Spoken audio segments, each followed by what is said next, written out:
सर्व जोडला गेला त्यासाठी अधिक चर्चेसाठी आपल्या सोबत आहेत आता काँग्रेसचे नेते प्रशांत जगताप। प्रशांतजी, विधान परिषदेसाठी उद्धव ठाकरे उभे राहिल्यास तुम्ही त्यांना पाठिंबा देणार की स्वतःचा उमेदवार उभा करणार? ते मुळात विषय असा आहे की आम्ही महाविकास आघाडी म्हणून लोकसभा असेल, विधानसभा असेल, काही ठिकाणी स्थानिक स्वराज्य संस्थांच्या निवडणुकांमध्ये सुद्धा एकत्रित राहिलो। याच्यामध्ये आता नुकतीच जी काय राज्यसभेची निवडणूक झाली त्याच्यामध्ये या राज्यातलं आणि देशातलं सर्वात ज्येष्ठ नेतृत्व म्हणून आदरणीय पवार साहेबांना या संदर्भामध्ये आम्ही तिन्ही पक्ष म्हणून त्या ठिकाणी पवार साहेबांची सीट ही क्लिअर ठिकाणी बिनविरोध झाली। अर्थात महाविकास आघाडी म्हणून इथून पुढे सुद्धा एकत्रित राहावं अशा प्रकारची मानसिकता आमच्या काँग्रेस पक्षाची कालही होती, आजही आणि उद्या सुद्धा राहील, त्यावर काही शंका नाही। आपण जे म्हणता त्याप्रमाणे आता ज्या काही विधान परिषदेच्या जागा आहेत याची एकतर अजून अधिसूचना निघालेली नाही, म्हणजे या संदर्भातलं नोटिफिकेशन अजून घोषित झालेलं नाही। आणि त्याही पलीकडं या 2 जागा निवडून आम्ही जर ठरवलं की बाबा जायचं तर त्या ठिकाणी 2 जागा निवडून आल्या आम्हाला 4 मतांची या ठिकाणी अतिरिक्त गरज लागेल, कारण की 25चा कोटा आहे। 2 जागा निवडून यायला 50% मतदान लागतं। उद्धव शिवसेनेकडे 20चा आकडा आहे, आमच्या काँग्रेस पक्षाकडे 16 आहे आणि पवार साहेबांच्या राष्ट्रवादीकडे 10चा आकडा आहे। असं 46 एकूण मताची बेरीज होते। 4ची संख्या अजूनही कमी राहील, पण या संदर्भामध्ये आता पक्ष अमुक काहीतरी निर्णय घेईल असं सांगणं खूप घाई गडबडीचं ठरेल। याच्या संदर्भातली अधिसूचना जाहीर झाल्यानंतर आम्ही तिन्ही पक्ष एकत्रित बसेल, म्हणजे राज्याच्या स्तरावर सुद्धा एकत्रित बसू आणि देश पातळीवर सुद्धा त्या ठिकाणी आमचं सर्वोच्च नेतृत्व योग्य ते निर्णय घेईल। पण या संदर्भामध्ये काँग्रेस हा राष्ट्रीय पक्ष आहे। काँग्रेसने या ठिकाणी काश्मीर पासून कन्याकुमारी पर्यंत सर्व विरोधी पक्षांची मोड बांधण्याचा प्रामाणिकपणे प्रयत्न केलेला आहे। त्याच्यामुळे या सगळ्या गडबडीत काँग्रेसचं नुकसान होणार नाही।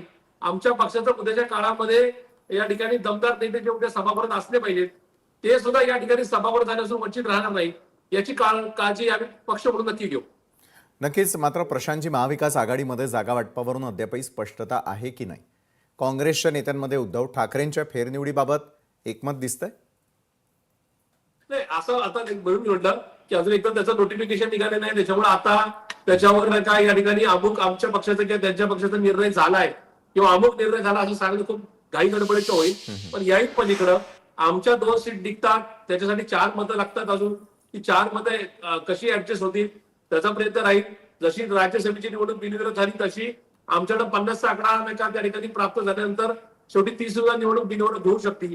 पण याच्यामध्ये आता एकीकडे राष्ट्रवादी काँग्रेस पार्टीला शरदचंद्रजी पवार पक्षाला 1 सीट मिळालेली आहे। आता काँग्रेस असेल किंवा उद्धवची शिवसेना असेल, याच्या दोन्ही पक्षांना या ठिकाणी कशा प्रकारे न्याय मिळेल किंवा आपापल्या कार्यकर्त्यांना संधी कशी मिळेल याची आम्ही निश्चित रणनीती आखू। आज तरी या संदर्भामध्ये ऑफिशियल कुठल्या प्रकारचं प्रपोजल हे शिवसेनेकडून प्राप्त नाहीये। आमच्या काँग्रेस पक्षाची एकूण राज्याच्या स्तरावरची रणनीती तयार होईल आणि मग देश पातळीवर आमचे सर्वोच्च नेतृत्व आदरणीय राहुलजी गांधी साहेब असेल किंवा आदरणीय मल्लिकार्जुनजी खरगे साहेब यांच्या स्तरावर चर्चा होऊन योग्य ते निर्णय नक्की होईल।